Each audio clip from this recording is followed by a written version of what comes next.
Matt Williamson is at the league owner meetings. We're going to hear from him and more on today's Locked On Dynasty.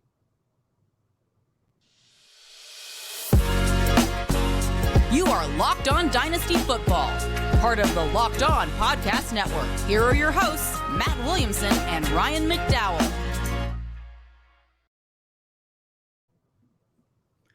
Thanks for making Locked On Dynasty your first listen every day. We are free and available on all platforms. Welcome to the Locked On Dynasty Football Podcast. I'm your host, Ryan McDowell. You can follow me on Twitter at RyanMC23. Joining me, as always, is Matt Williamson. Find Matt on Twitter at WilliamsonNFL. Matt, how are you today? It's been an interesting day, to say the least. An interesting 24 hours or so. So just to unpeel things, I had a 6 a.m. flight yesterday, which would be Sunday morning from Pittsburgh. So I set an alarm for 3:45 a.m. and got on a flight. I don't like where this is going. Right. Got on a flight a little after 6, almost a 5-hour flight to Arizona. So we landed here. I'm in Arizona now. This is my hotel room. At like 8 o'clock Pacific, and came to the hotel and checked in and really have no sense of time or sleep. Like I slept like 2 hours at home, maybe an hour and a half on the flight. I got a half-hour nap, and then, we went out and did stuff. And this morning we got up at like 5:45 Pacific so we could get over to the main hotel where everything's happening. We're staying like a mile away. But the main hotel was the nicest hotel I've ever seen in my life. I mean, that's where the owners are staying, nice, where all the action is. So we get there, and today, Monday, again, I have a hard time remembering what day it is in time because I'm still on Eastern time and haven't slept. The AFC coaches had their breakfast. So there's 16 tables, 4x4, all division, divided by division, where the head coach sits down for half an hour or more if he wants, and it's just a round table and a bunch of people sit around him and ask him questions. So a bunch of news comes out of that. And then they have this awesome breakfast set up that we have after that. And then for Steelers.com, my partner and I, Dale Lawley, do a show 9 to noon, Monday, Tuesday, Wednesday, and we'll go home Thursday. So it's been really interesting, and everywhere you turn, I got off the air at noon. I had about an hour to kill before I could get a ride back here, and you just kind of roam around the hotel, and you'll see GMs getting interviewed in one corner, and all the networks are set up all in their all little spaces, and the resort, the hotel is just so nice that there's a million beautiful places to do it. And then there's a party tonight at 7 o'clock where all the owners will be there, all their wives will be there, and whoever else. And I'm lucky enough that I'm going to get to go. So I plan on just kind of eating shrimp in the corner and people watching and have a beverage. Definitely. Yeah. Definitely a cool experience. It is. The owner meetings don't get the attention from the fantasy community. We've got these series of off-season events, which, kicks off with the combine in late February, early March. And then, of course, that's followed quickly by free agency, which we're certainly past the main portion of the free agency action. And we've got the draft that we're all looking forward to next month. But the owners' meetings are so important for many reasons. Of course, that's where they're talking about any rule changes that might happen. But anytime you get all the league owners, coaches, general managers, like everybody that's somebody, including Matt Williamson, is there, and things are going to happen, right? Things are going to happen. We see trades get done there. Probably not every year, but I assume every agency year. Yeah, it has to be. Yeah, we'll see trades get done. We'll see maybe some of the remaining free agents really make a play, especially guys like Odell Beckham and Zeke Elliott, the bigger names. We can question their dynasty value at this point, but big names in the sport making a play to find a team. And the scenario that you were describing that you got to attend, where these coaches are just sitting around and answering questions, we got some news blurbs from that this morning. Yeah.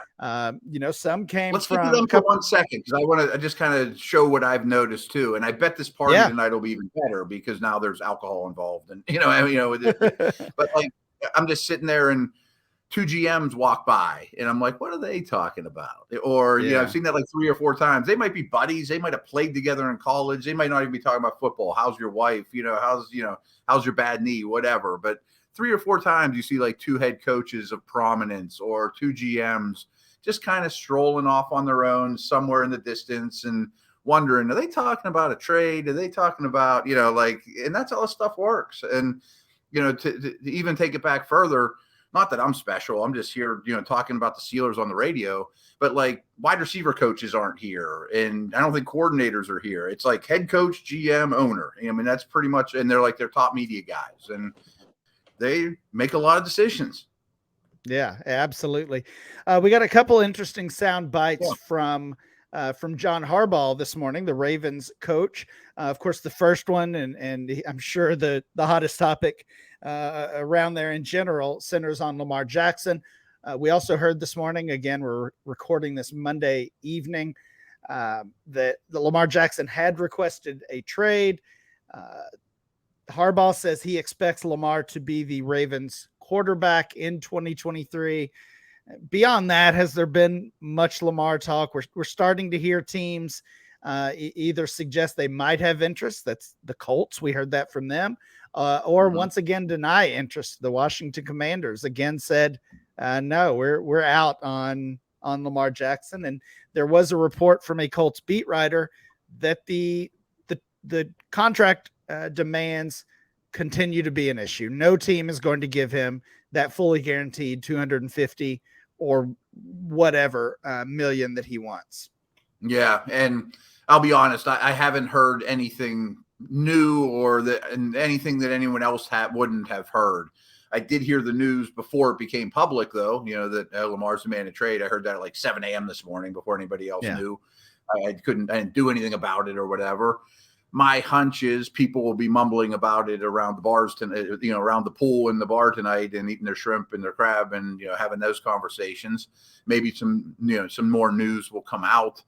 I don't know. I think that it's crazy that there aren't multiple teams, probably led by the Colts, that should be highly interested. And, I mentioned that I was at Coach Tomlin's table for breakfast, the breakfast thing. And some people asked him, what do you think of the Ravens, blah, blah, blah. And he basically said, it's nothing to do with me. They're a division rival. I have nothing to do with the Lamar Jackson situation.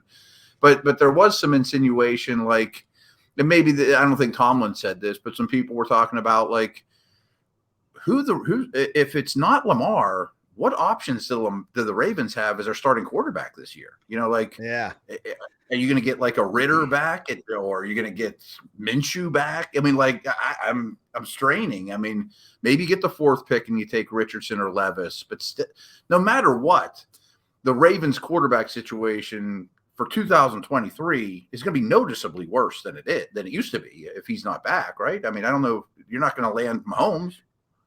No, I mean, if Lamar does get out of Baltimore in some way, whatever the path, then certainly it's going to be a downgrade at quarterback. There's very few players that they could land that would not be a downgrade. So, right.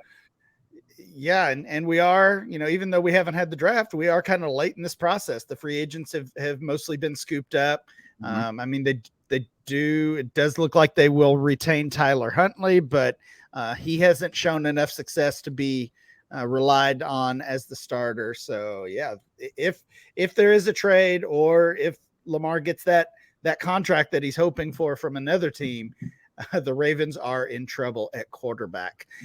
Speaking of the quarterback. Okay. One thing I'll throw out there is the 3 teams that stand out in the league that have made the fewest moves or fewest additions or any kind of help to their team has been Green Bay, Baltimore, and Indy.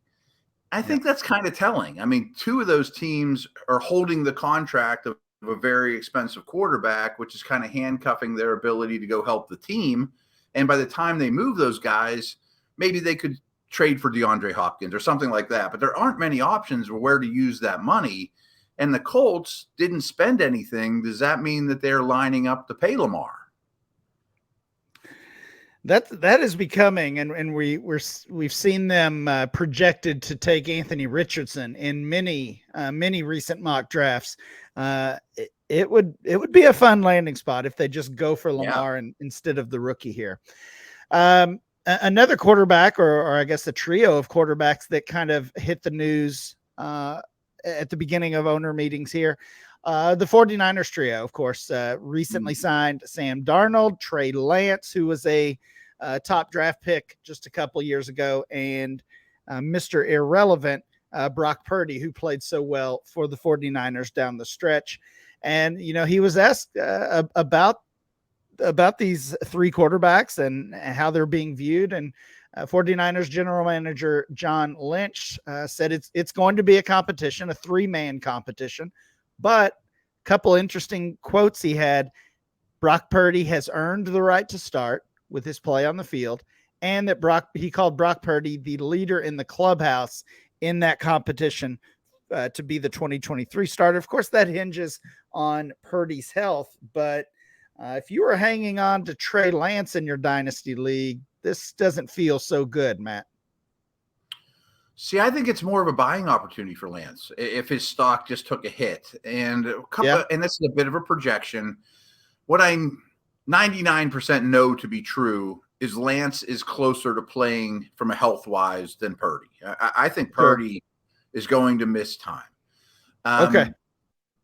I think there's still – Brian Peacock and I fight about this all the time. I'm like, I think your boy Lance is getting traded. I think he's going to be a Titan. He's like, no way, they can't. I mean, you have to give me 3 first-round picks for him. But I'm like, I don't think that's the way they want to play. And I do know that Shanahan was kind of infatuated with Darnold coming out of school. And they went and got him like day one of free agency. They targeted him. I kind of want to put a chip down that the week 1 starter is going to be Darnold until Purdy gets ready. I think that's the way they want to play. And without a first or second round pick, maybe Lance ends up in Baltimore. The more I think about it, you know what I mean? Or something like that, or Indy or the Titans or something like that. I do think it's noteworthy how aggressive they were in getting Darnold, who, right now, I guess would be viewed as their third quarterback, while many other teams don't even have an answer at the one hole right now. Who's Arizona's starter? We have no idea. Kyler almost certainly not ready. Colt McCoy even has been dealing with an injury. His status is uncertain. Arizona does not have a week 1 starter right now. And there's a few other teams who are definitely in rough shape as well. So, while other teams are figuring out their one, San Francisco went out and got a third guy who could become even their one on opening week, as you mentioned. And we saw good stuff. If Darnold starts the year in that system, he might look great. I'm like, oh, we can't put Purdy back in. Like Darnold might be the guy to own. Yeah, not a bad guy to stash or keep, to target as a deep option in those super flex leagues right now. Mm-hmm. Good stuff from the league owners meetings. We'll hear more of that tomorrow from Matt, hopefully. And we're going to continue our rookie profile series. We're talking Sean Tucker today, the running back from Syracuse. We'll do that right after this. Everyone, the tournament is heating up, and there's no better place to get in on the action than FanDuel, America's #1 sports book. That's because right now FanDuel is giving new customers a no-sweat first bet up to $1,000. It's up to $1,000 back in bonus bets if your first bet doesn't win. Just go to FanDuel.com/lockedon and sign up today to claim your no-sweat first bet. Then you can wager on everything from money line to point spreads to which team will be cutting down the net, all on an app that's safe, secure, and super easy to use. Trust me, I use it all the time. So don't miss your shot at the no-sweat first bet up to $1,000 when you join FanDuel to get today. That's FanDuel.com/lockedon to sign up. Make every moment more with FanDuel. Matt, let's talk about Sean Tucker, the running back from Syracuse. We look at this guy, and there were questions about his size coming into the combine earlier in the month, and ultimately he came in at 5'9", 207 pounds. And I think that caused some concern about his size. He is 21 years old, a former 3-star recruit. But you just think about that size, 5'9", 207. I feel like he plays bigger than he is. Yeah. But when you think about that frame, do you think lead back in the NFL? No, I think he's more of a Raheem Mostert, Dolphins, Niners, explosive ball carrier. And before I forget, I want to address one thing, because you have his stats laid out here, which you're about to tell us about, which are impressive. And he's caught 55 passes over the last 2 years. And at his size, with that number, I think you would immediately think third down back, receiving back. But I just read this on Pro Football Focus's draft guide. He's dropped 10 of his 73 catchable passes. Yeah. So that phase of his, resume isn't what people think, so I don't think teams will project him to, certainly not the Austin Eckler, but the receiving back role. So I think he's got to get his stuff, just be an explosive north-south runner that breaks tackles. Yeah, we're getting a little ahead of ourselves. I know. In this conversation, that's my fault there. But he feels a little like a tweener when it comes to the NFL. And let's talk about those numbers, because they were impressive. Comes in as a freshman, like I said, just a 3-star recruit coming in, but earned the starting job for Syracuse right away. He was a 3-year starter there as a freshman, 626 yards and 4 scores. I think it's notable, only caught 8 passes as a freshman. You see these receiving numbers dramatically improve in his 3 years on campus. His sophomore year was his best, over 1,500 yards, 12 scores, caught 18 passes for about 250 yards. And Matt, I play in these Devy leagues. That was the year where he really put himself on the map from a Devy standpoint.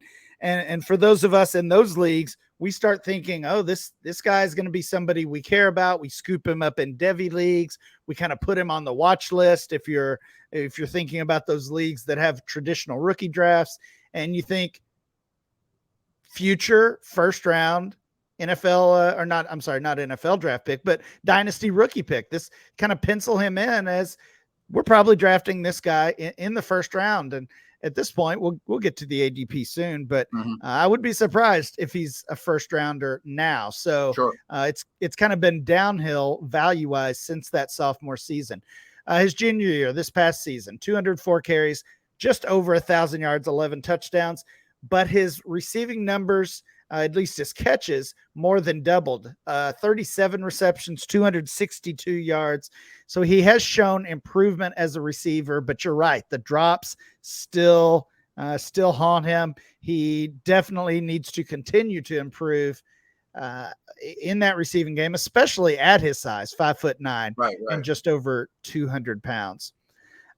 You talked about the explosiveness, the burst that is there, not necessarily a long speed type guy, but the initial touch and coming through that line, he's got that.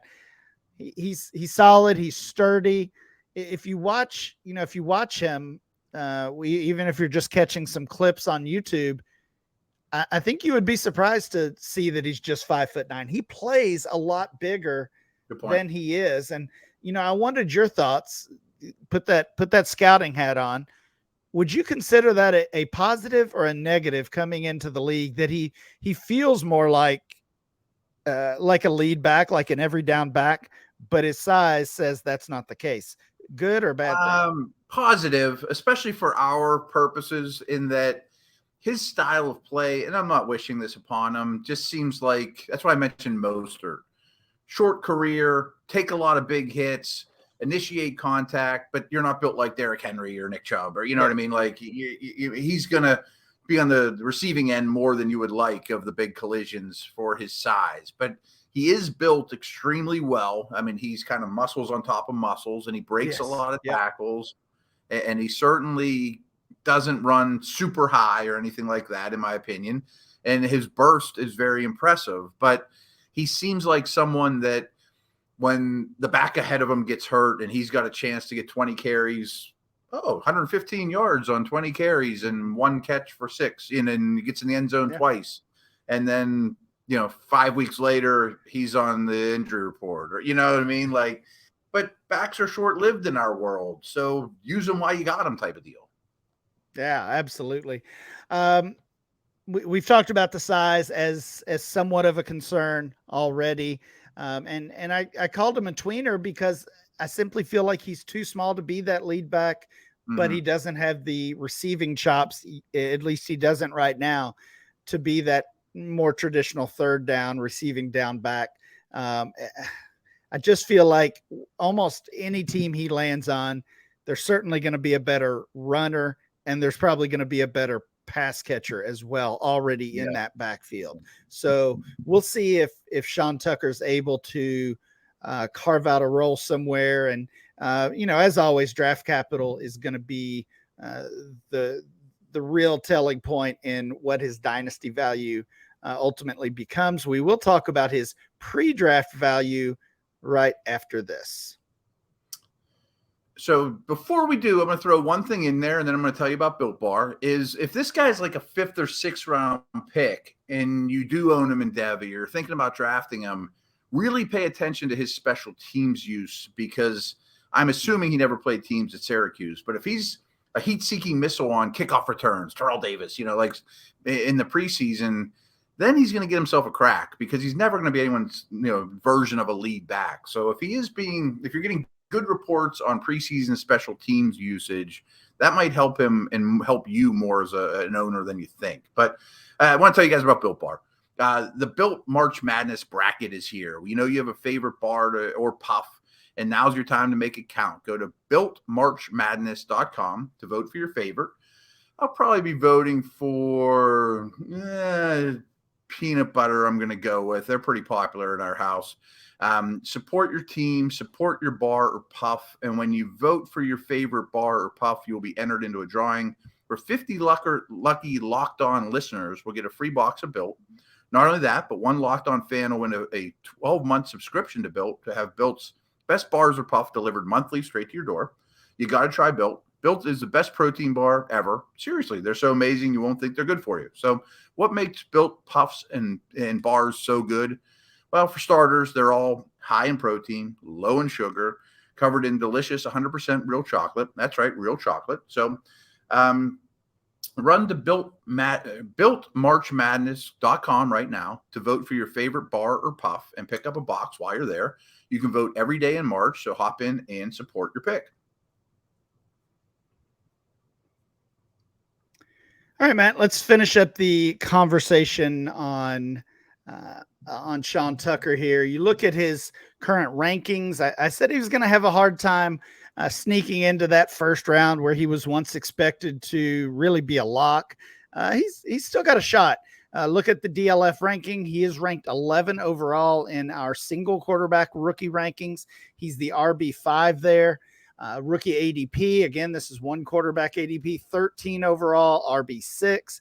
And even in our startup ADP, he is the RB43, being drafted around guys like Alexander Madison, Kenny Gainwell, and Jamal Williams. So that feels like kind of lofty company for me when it comes to this rookie, who I think he will end up being a day 3 pick. And as you mentioned there before the break, that's the real concern in his dynasty value, because if he's a day 3 pick, now he has to land in the perfect spot for us to really care about him, at least in the early going from a dynasty standpoint. I know we talked about him being a tweener, maybe having a hard time finding a spot. Can you think of any teams where you would be rooting for a guy like this to land? Well, it's funny because you mentioned who he's going around right now. Madison, Gainwell, Jamal Williams, who's now a Saint. Madison went back to Minnesota. I think all three of those teams, Vikings, Eagles, Saints, are going to draft a third to fifth round running back. I mean, Kamara could be suspended. Cook could be, not even with the team in Minnesota. So I would rather have all those guys than Tucker at this point, but he may end up with the teammates with one of those guys. Yeah, good point. We like to talk about grinding the mocks and look at some of the mock drafts. Certainly Tucker is not being projected anywhere near the first round. As I said, I think he's probably more like a third rounder at best, but probably a day 3 pick. And that's going to bite many of these running backs in this range, including the guys who had that name value, that Devy value coming into this draft cycle. They just seem to have some missing pieces to their game. There's the depth in the running back class, guys like Tajay Spears and Roshan Johnson, Izzy Abanikanda. Those guys have kind of moved up the ranks and pushed others down. And we've said the same thing about this tight end class. If the running back group is so deep, why are you taking one in round 3 when you can get someone similar in round 5? Why not wait, play that game of chicken, see if you can still get someone in that same tier. And ultimately, that's how I think NFL teams will attack the draft this year. And we're going to see a lot of these running backs we like fall to day 3. Yeah, I think that's 100% true. This year, maybe more than ever. I mean, there's even Fournettes and Zekes and guys like that out there you could get for cheap that you know what you're getting, that, at least have pass protected before and things of that nature. So, but as always, there will be Pacheco's on day 3 that get you through the season. And when in doubt in the third round of your rookie drafts, give me all those guys you can. And you need one of them to hit to make it worth your time. Injuries will open up. I mean, so he's certainly of interest, but I can't imagine using the first round, rookie pick on him or taking him over one of the top 7 or 8 receivers. Yeah, totally agree. That'll do it for today's show. Please make sure you download and subscribe or follow for free on YouTube or wherever you get your podcast. Remember to follow the show at Locked On Dynasty. Follow Matt at Williamson NFL, and I'm Ryan MC23. We'll be back next time with more Locked On Dynasty.